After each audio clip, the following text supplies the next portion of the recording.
Have you ever felt stuck in a job that drains your energy, while a little voice inside keeps whispering, "Start your own business"?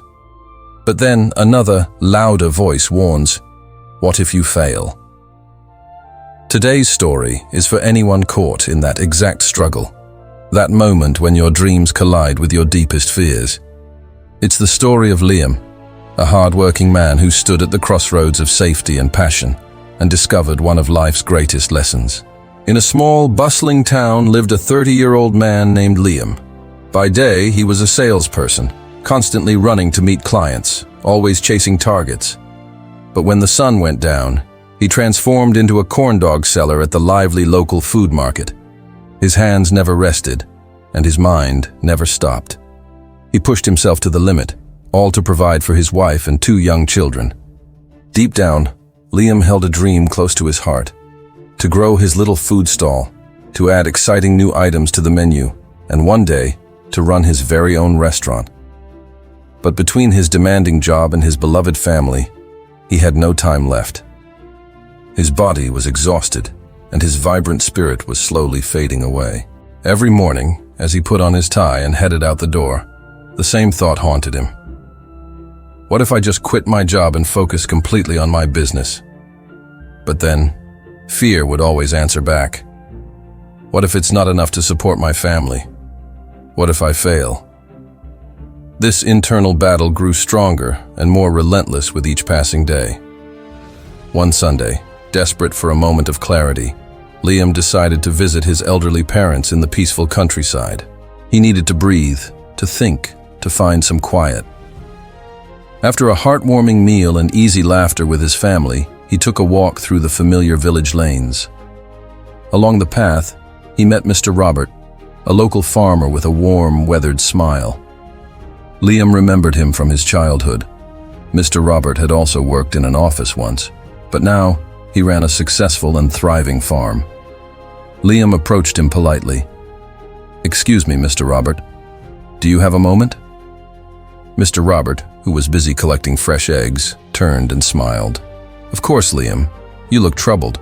What's on your mind, son?" Liam took a deep breath, the country air filling his lungs. "Mr. Robert, I'm thinking of quitting my job to focus on my business, but I'm scared. I just don't know if I'm ready." Mr. Robert smiled knowingly. "Ah, Liam, that's a big decision, a very big one. But before you even think about resigning, there are 7 things you must consider very carefully." Liam's eyes widened. He nodded eagerly, ready to absorb every word. "The first thing," Mr. Robert began, "is to start small. So many people fail because they start too big, too soon. They build huge restaurants, open big shops, invest every penny they have, and then they're forced to close within a year. Don't do that. Start small. If you can sell 1 corn dog, aim to sell 3. If you can sell 3, aim for 10. Grow slowly. With every small step, you'll gain not just income, but invaluable experience." Liam nodded, picturing his own humble stall. It made perfect sense. "The second thing," continued Mr. Robert, "is to check your income. If your side business is already bringing in enough to cover your family's expenses, that's a good sign. But you have to remember, businesses go up and down. A salary is stable, a business isn't. So only quit when your business consistently earns double what your family needs. That extra cushion will protect you and your family during the slow months." Liam quietly did the math in his head and realized he still had a long way to go. "The third thing," said Mr. Robert, his tone becoming more serious, "is to build an emergency savings fund. You need at least 6 months of living expenses saved up, but ideally, a full year. If your business struggles in the beginning, and it probably will, your savings will be the lifeboat that keeps you afloat. Without it, you'll panic at the first sign of trouble and give up too soon."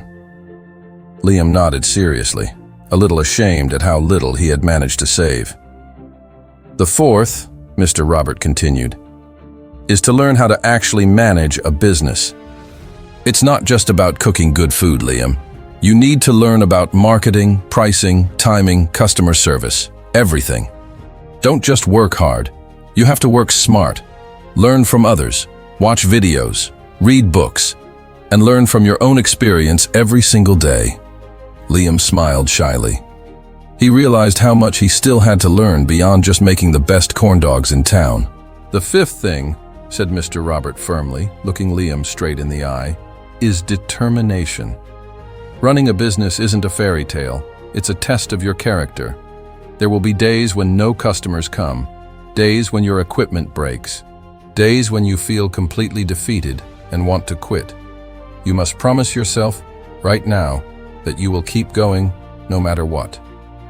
"The sixth," he added, "is stability. Your side business must be stable for at least 3 to 6 months before you quit your job.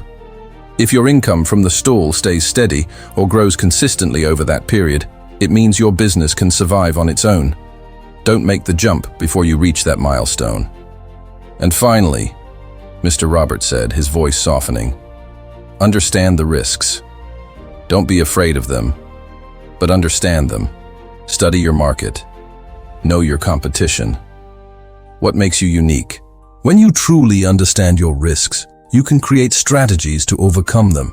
You can turn that fear into focus, and your problems will become opportunities for progress."